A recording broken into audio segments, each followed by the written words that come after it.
be here with you. As was stated, I've been a public school teacher for the past 25 years, and this breaks my heart that I have to go through the stage sharing with you the misery our children are experiencing in class. I have a saying as I go through the stage that goes like this: Common Core is a theory, licensed as a product, marketed as a standard.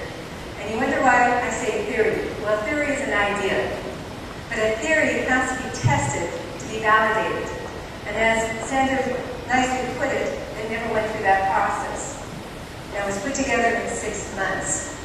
For a standard, educational standard to be valid, it has to go through a rigorous process. It's used as sound research design, tested teaching strategies based on high-quality data analysis. Researchers must be sure to carefully collect, store, and examine the data. Involves other researchers to review the results. The study should be reported in a journal, or other researchers can review the methods used and repeat the research in other settings. This takes years. And after that process, then comes writing the curriculum. For years, we have had established curriculum writers that went through the process that maybe taken 3, 4, 5 years to complete the curriculum. You have to think of education, curriculum, and standards like a stairwell. First grade has to be solid and sure, then second grade, third grade, fourth grade. And they all have to align to each other. So after you're doing one lesson, then the next lesson falls right into place.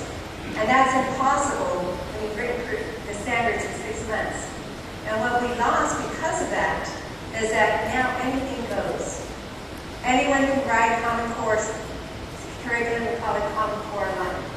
And that's why you've read on the internet some very bizarre lesson plans.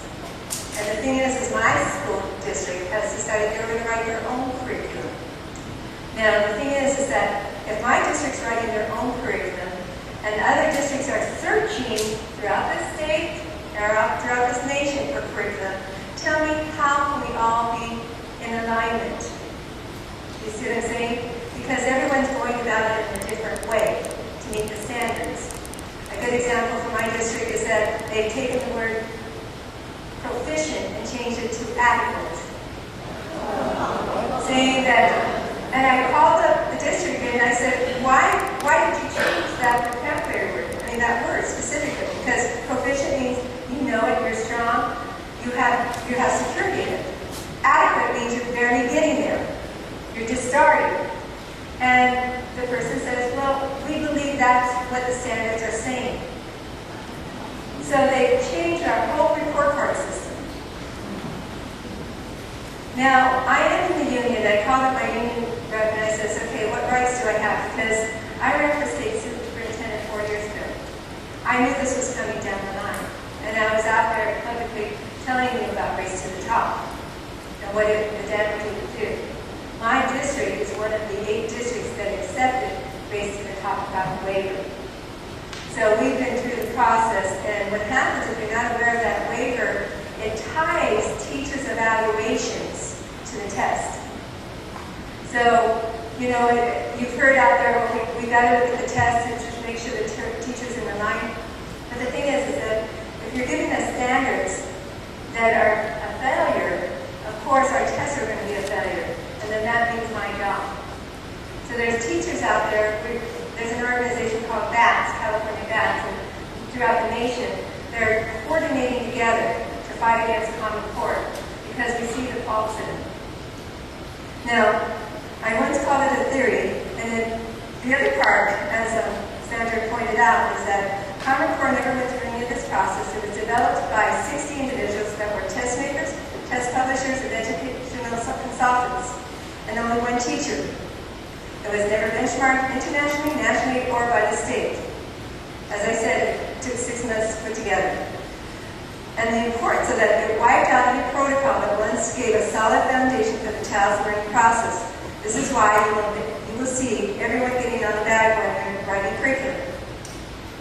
And also, it's a moneymaker. I don't know if you've heard about one organization decided they wanted to get into the money-making of writing curriculum. They literally put on Craigslist to solicit a math curriculum writer. So tell me about that, science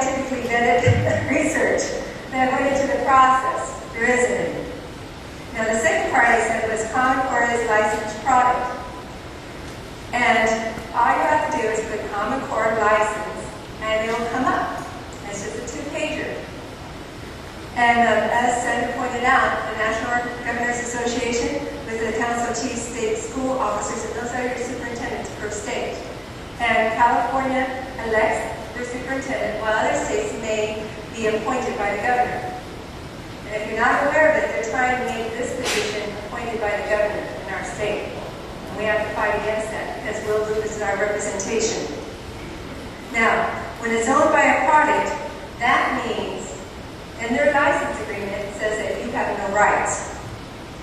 It cannot be changed. And it also says that they are not liable. So if your child fails, you cannot sue them. They also have a time limit, right? In the contract, you'll read it says it is free for now. It doesn't say what the future may hold. And like I said, they also can change the title of it. So later down the line, they may say California state standards, and they may be still exactly the same. Nobody can change them, only with their permission.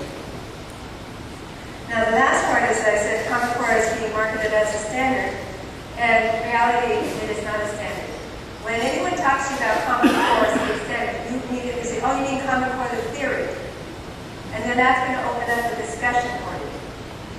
Because what happens is Bill Gates and his wife, they have billions and millions of dollars.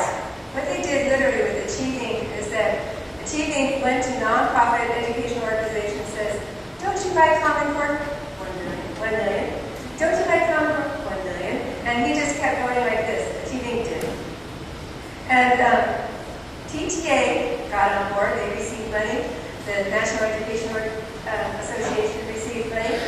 So that TTA got so bad that in New York, and you can Google this because I have the article on my Facebook page, where they threatened parents that if you opt out, we will report you to social services. So they got pretty desperate in New York. They've been fighting it pretty strongly. One thing that you keep hearing about is college career readiness for the 21st century. How many have heard that quote? Okay. This is what they're pushing down us. Now, you just heard what's lacking in our Common Core standards. And those are supposed to be labeled college and career readiness for the 21st century. Let's talk about what's excluded in our lower grades. If you're not aware of it, in kindergarten, they've taken out calendar. It's not in the standards at all. Now, don't you think at age 5 and 6 you wanted to start teaching them about the days of the week, the months, the holidays, what they represent? So right now, every school district has to make sure they're in your curriculum. The second part is they took out cursive writing. And you have to say, why would you take out cursive writing? Cursive writing is very developmentally important for the discussion of the left and right brain. It helps develop it to talk to each other. The other part is that I believe they want the children to be reliant on the computer to create that as a communicational skill. And if our children use that, and we already see you as parents, even right now, some of you are using your little iPad right now having a discussion with somebody else as I talk. Not engaged with me. He was, right? Anyway, but you see it in the restaurant. You see moms and dads literally sitting there with their children on their iPhones. You see that disconnect. So what happens is if a child is using this as their communicational skill, it becomes their friend, it becomes their relationship. And this is very damaging because what happens is they do not learn the importance of discussion. They don't learn the tonations or vocabulary. This is going to weaken them. Another part is that trigonometry and calculus is not in the standards. Every district has to decide if those classes are going to be taught. And if they're not being taught, at the day of graduation, if those children want to be STEM ready, science, technology, engineering, mathematics, they will have to take a course at the junior college just so that they can take entrance into a four-year college. And you already know that our schools are already jam-packed. Our community colleges are already jam-packed. Now, Governor Brown closed down 72 vocational schools. This was just last year. And the job market says 35% of our children need a college degree, while 65% need a trade skill. And what have we been doing in our public education? Nothing. We've literally closed down those opportunities. And they had the nerve, the government, our state government had the nerve to say, oh, we have grant money for vocational schools. Well, as you know, it's time limited, it's going to run out, and you have to ask for it. And anyone with 2 cents of a brain knows that you have to spend hundreds of thousands of dollars just to prepare that classroom when you have metal shop, wood shop, and so forth. Now, the thing is that, just to make you aware, the AP honors and gifted classes are actually being pushed out. And that is a malpractice suit, I think. Because those children are just as special as everyone else, and they need to be serviced. Just like our special needs children need to be serviced. You cannot deny them the opportunity to excel. That is very important. So on both spectrums, our gifted program, our special needs are completely wiped out while they focus on the center. So that, I just want to go over a couple of things, and I'm going to go over my time, I'm sorry about that. But how many of you heard of process override? The process outweighs the correct answer. How many have heard that? Okay, like 4 plus 3 equals 11. As long as they understand how to add up, but yet they still get the wrong answer, it's still right. I had a teacher, an LAUSD teacher, she sat in the training, and that trainer specifically said that you give more credit to the process than you do to the correct answer. And what you have to realize that anyone here that's a school teacher already knows that the child knows the process, that means it's memorized. It's just something in memory, and it doesn't really count for anything. They don't understand, if they can't make the relationship with the right answer, that means they don't understand the process at all. The second part is that, as you heard about literacy over informational, and that here we had all these stacked up in the classroom. We have several books that are all nonfiction, health, social studies, music, and so forth. And here was our literacy, okay, just this little thing for our reading. And they said to us that we had to cut that in half. And so now for our reading time, instead of creating the love of reading, doing drama, and this is what creates imagination. This is for our future scientists, astronauts. Those are people that are thinking beyond. And here we are having them do research papers. At 7 years old, my children had to write a 3-paragraph opinion paper. At 7. They don't know what they're doing. Now, the last part that I want to go into is 2 laws that are very important. Now, people that have been getting confused on No Child Left Behind is from the federal government. That has nothing to do with standards or curriculum. All it is that you keep those test scores high if you want funding. That's all it means. Okay? So now, AB 97. How many heard of AB 97? Local control funding formula. That is exactly what we have now in the state of California. All your funding, your school funding now, is going to be a base funding. There's no categorical funding anymore. And to go beyond that, you have to have 3 qualifiers. Each one is separate. You have to have foster children, you have to have English language learners, and you have to have low-income children. If you have any of those qualifiers, you're going to get extra money. Now, for them to use that extra money, they have to have meetings with the parents and with the teachers and with the community. And they're going to gather you together, and they're going to put a list of elective things that you get to choose from that you may decide to put that money towards. Now listen to those things. Music, art, library, custodian, adult education. Do we have a problem here? Yeah. That's your infrastructure. Those should already be a part of the base. And now they're going to have you select them. Now the last part, and one last thing I want to give you is that the adaptive computer test, Smart Balance, how many know that that's the name of the test at the end of the year, Smart Balance? That's called an adaptive computer test, and what it is that I take the test, he takes the test. I get the answer right, I get a harder question. He takes the test, and he gets it wrong, he gets a weaker question, the following question. So in actuality, there's nothing you can compare. We will not know where our children are at the end of the day. And the nerve of them to say that this test is going to be the validation for Common Core is ridiculous, because that's the end of the day. not the process. And there's one last bill that's being introduced, AB 2307, and that bill is being, tomorrow they're going to be discussing it, and we're going to be doing a protest for the support of it. And what that bill says that when your child is opt out, we don't want your child just sitting in the library. We want you to go back to the old standards and give that child instruction. If your district decides to opt out, we want you to go back to your previous standards and use those. We don't want you, to be idly waiting. Oh, I'm so sorry, my time is up. Thank you so much. It was a pleasure, guys.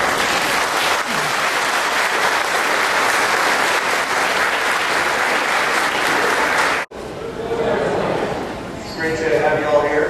I have to tell you, this has been very exciting for me because everywhere we've been, this is what we've basically had, a full house. And it is very encouraging when you see people coming together with such resolve to get the information, get the accurate information, and all the information that is being delivered. I appreciate your patience and your time. How many have heard of Pacific Justice Institute before? Raise your hand. Okay. I love you guys. This is great. Okay. Anyway, we at Pacific Justice Institute, many of you know, are a nonprofit 501c3 legal defense organization specializing in defending parents' rights, religious freedom, and other basic civil liberties. We take the Constitution very seriously at Pacific Justice Institute. We do all our work without charge. We have 5 offices in California, one of them here in Sacramento. In fact, I just recently lived for 20 years here in Citrus Heights. So I can relate to the same you do. Well, not exactly, but anyway. But it's great to be here. Now, since our inception in '97, I have to tell you,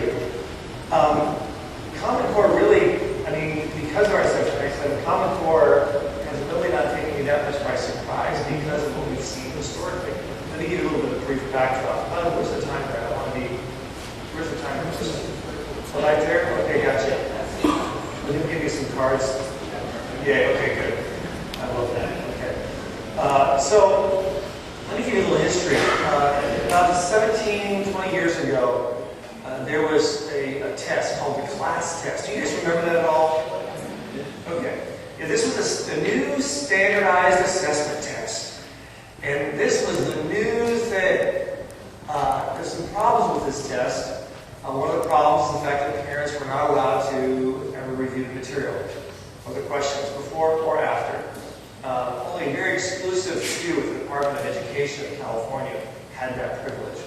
There was also some other problems with the test because the tests were not just about academics. They were also delving into psychology of the children and their relationship with their parents and their families and issues of internal depression. And they had a big picture of a head, for example, and had to write words of feelings, describing their feelings that they had. It was a major fishing expedition of exploitation, and it was working right alongside cooperation with Child Protective Services throughout the state of California. Yes. Now the show really begins.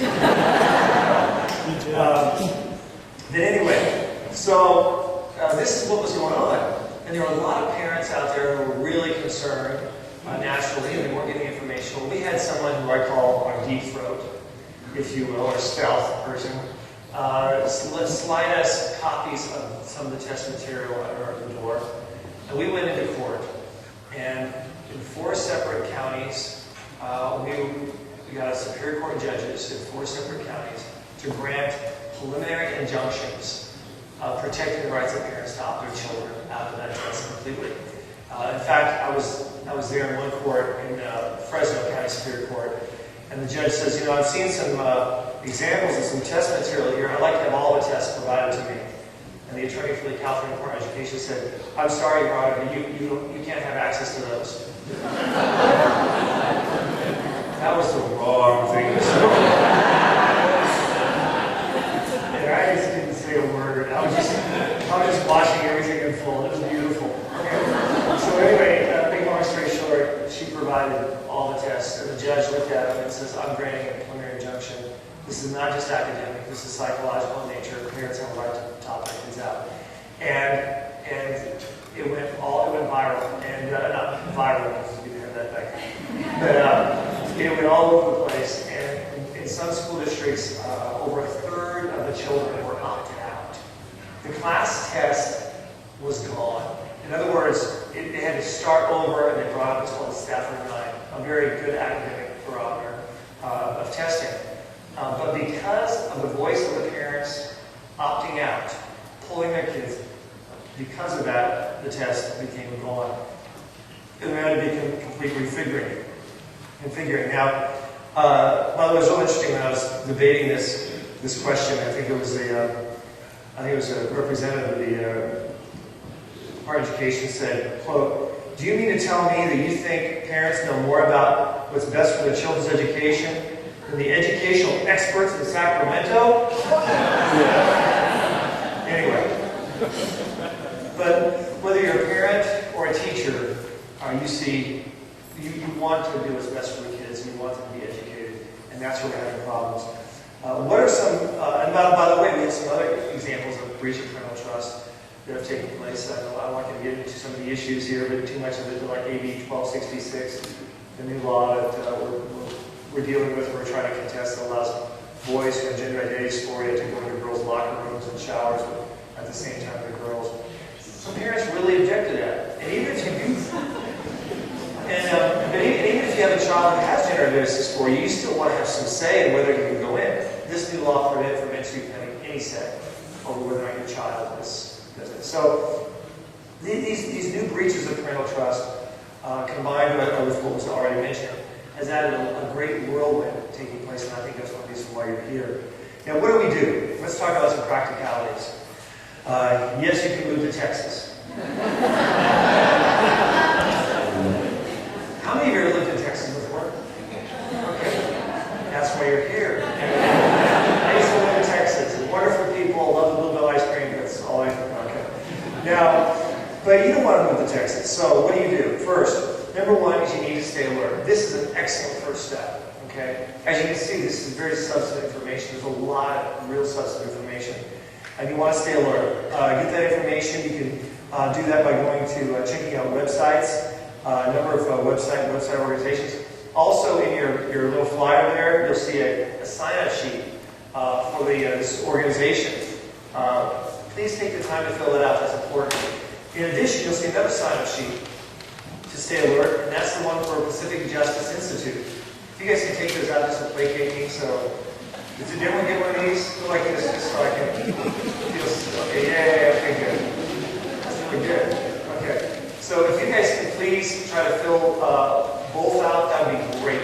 And the one for Pacific Justice, if you can just hand it up here or just put it on that back table back there before you leave, we'll keep you updated with our cases and what we're dealing with, including how we're dealing with these issues as well. Number two, opt-out forms. You want to utilize the opt-out forms that we provide, our organization provides the Pacific Justice Institute. There's two basic opt-out forms involved here.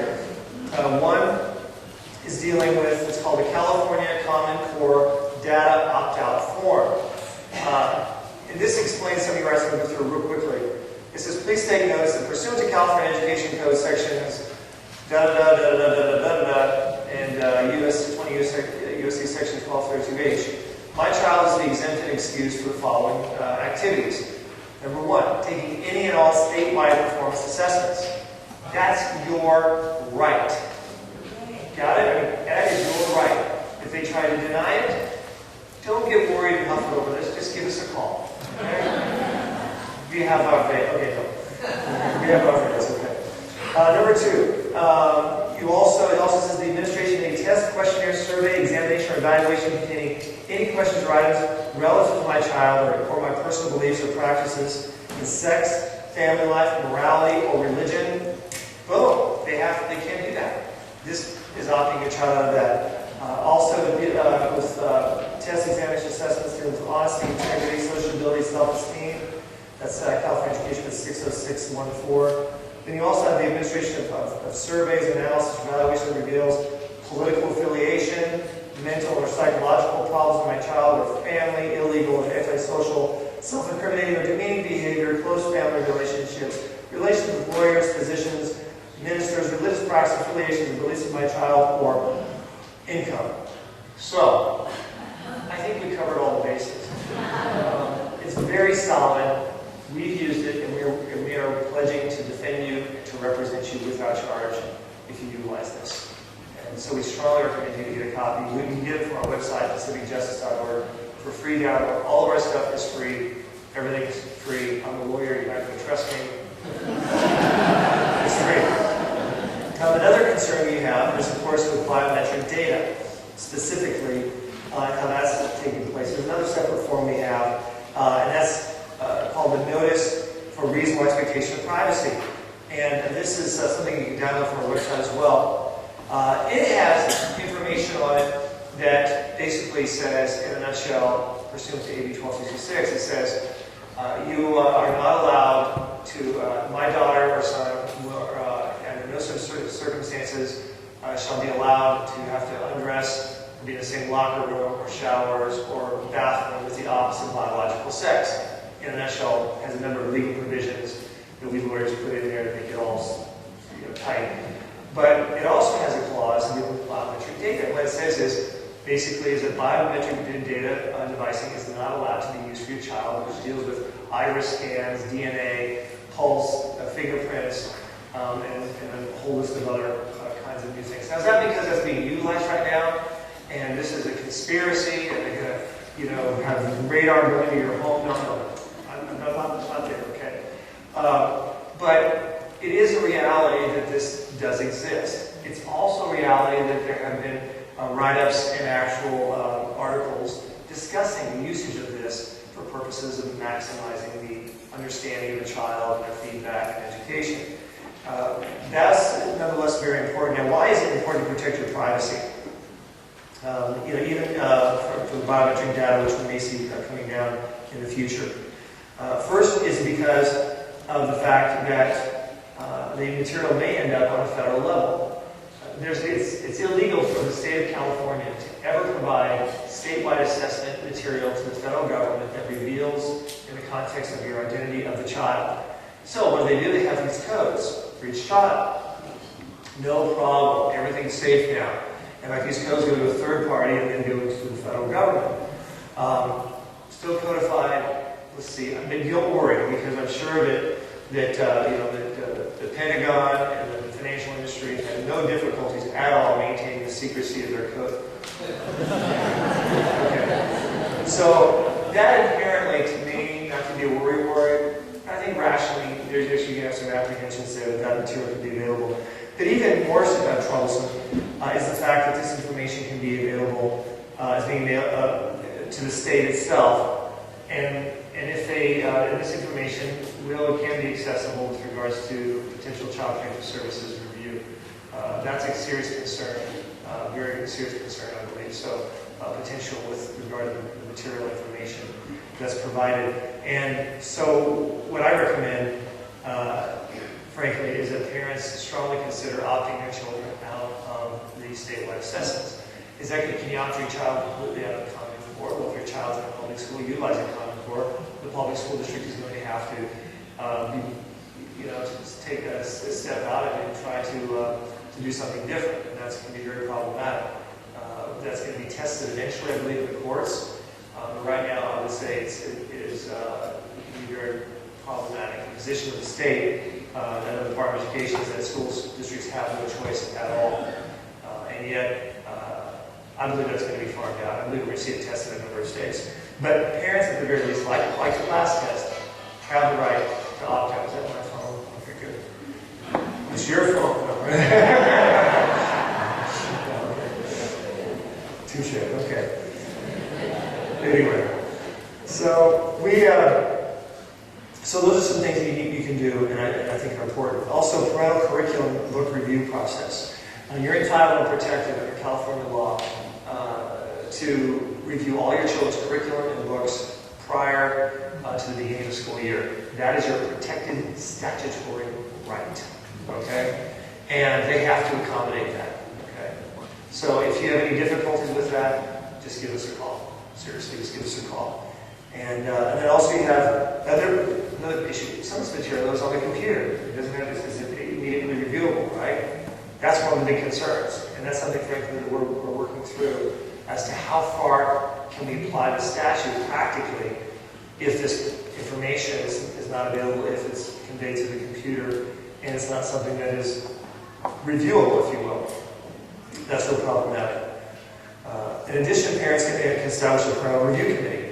On the local level, many school districts will be choosing what nonfiction literary material is going to be chosen and used. And I think a parental review committee can play a very valuable role with regards to this and other policies dealing with any kind of a curriculum input and discretionary decisions that are allowed. That's a strong thing I recommend. Santa Rosa, we formulated a parental review committee in Santa Rosa. Okay, that's not exactly what I call it. The parents' sensitivity culture of, the capital of America. Okay, and yet because of a lawsuit, we at Pacific Justice were in the process of filing with the school district because they allowed a very lewd scene to take place in a talent show, very inappropriate. Because of that, they agreed to allow a parental review committee, which is still alive and well and still actively engaged in deciphering what is used and what isn't used. And so I think that's very positive, and many school districts would welcome more parental involvement and input. I think it's a very good thing. And I salute school boards who take that initiative wherever they may be. You also, number 5, you can promote alternatives. There's charter schools. Charter schools, 95% have to take the assessment test in order for them to stay in business, basically. Thank you. Was that 15 minutes or 5? Okay. Don't worry, it was 5 minutes. Okay. So then, in addition to the charter schools, in fact, some charter schools I've talked to, and they said, the principal says, we're not going to do this Common Core stuff. So there's going to be some friction there, but at the very least, parents can still opt their children out if they're in a charter school. But charter schools may be more, how do I say this word, intimidating than any if they know their existence is on the line, if too many opt out. So that's one of the complexities right there with the charter schools. Private schools, you say, I'll just put my kids in a private school. Hey, you know what? The majority of private schools that I've seen are switching to Common Core. And I talked to one principal, I said, now let's see, you're switching to Common Core math. And one of the reasons my child is in this private school is because you guys are academically excelling. Also, it's a Christian school, which is my background, that's what I want. So why would I want to have, as far as academic goes, why would I want my child in your school versus a public school? They go, well, we're only going to use part of the Common Core. I said, really? Okay, well, actually, legally speaking, although they may be doing that, legally it says you have to use all or not. So that's a little problematic as well. But I will say there are some schools, private schools, that are not utilizing Common Core. In fact, I believe there's a principal here, Willard, or Mr. Sherman. Thank you. This guy, stand up. Shake your hand.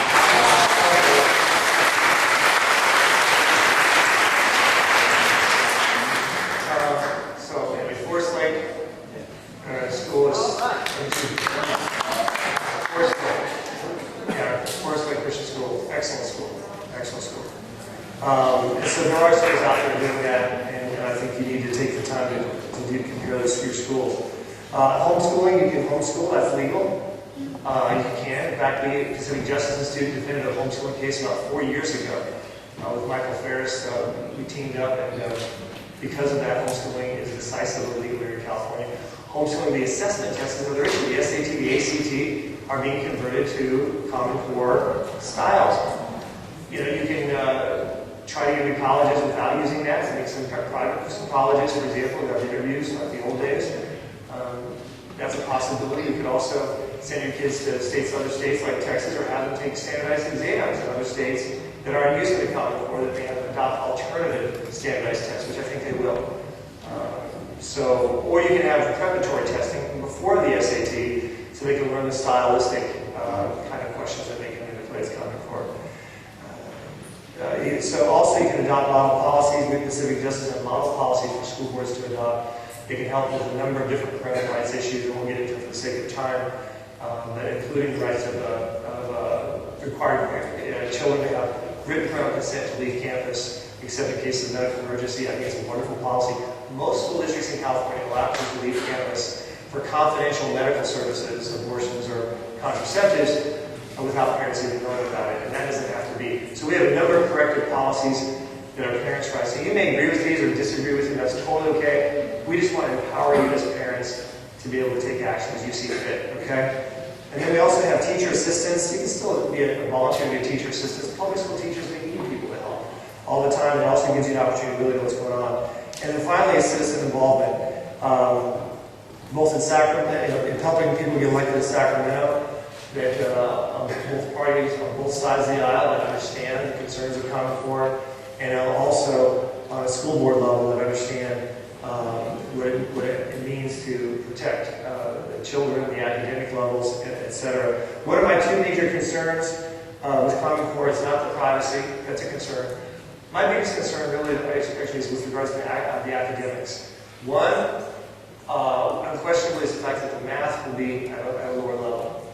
I love applied mathematics, but you have to have applied mathematics. You have to lower the level and push algebra 1 back a year in order to have applied mathematics. That's a big concern for me. Secondly, is the fact that usage of nonfiction literature, having half of that consumed literature on controversial, opinionated issues. Now, can you just think or imagine what that would mean to children today in our schools? Do you think these are going to be like articles written by Ronald Reagan? No. It was already a practice test, and that was done recently, the one that was Common Core. I think it was a freshman in high school, and he had one on dealing with the dangers of nuclear power, another one dealing with why oil fracking is the enemy of the environment. And there weren't any other on the alternative perspective. You may agree with those, but there's nothing here to ensure that there's going to be a balance of viewpoint and perspective. And that opens the door for tremendous indoctrination and political mind dealing. And I think that's a serious concern for the integrity of really, truly quality education as opposed to indoctrination. I'm out of time. Please fill out if you can do that before you leave, it means a lot to me, so I keep you guys updated. We do our work without charge. Don't hesitate to contact us. And it's been a privilege for me personally to be participating with the likes of these two who know so very much. Thank you very much.